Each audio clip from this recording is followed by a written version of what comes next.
Good morning, another day, another content na naman po tayo. Lagyan po natin ng red paint ang master door switch ng Isuzu Crosswind.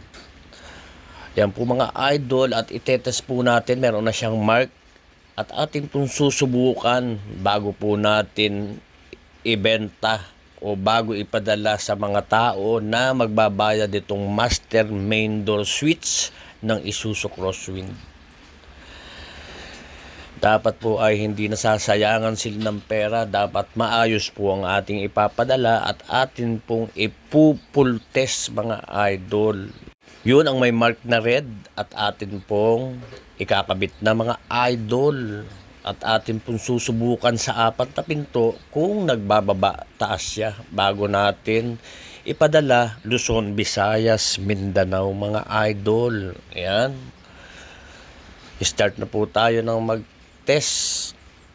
Susubukan po natin lahat.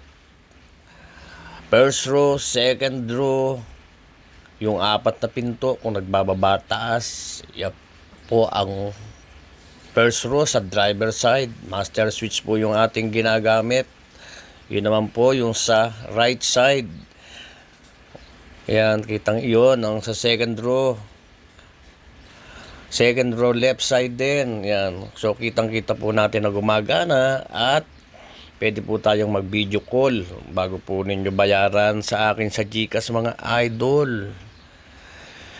Yan lamang po ang technique natin para po masigurado natin na hindi po tayo magpapadala ng palpak para hindi po nasasayang ang inyong pera. Yan, uulitin po uli natin mga idol. Yun lamang po mga idol, at maraming salamat sa inyong tiwala. Salamat po sa inyong pagbili. Salamat po sa inyong pagbabayad sa akin sa GCash.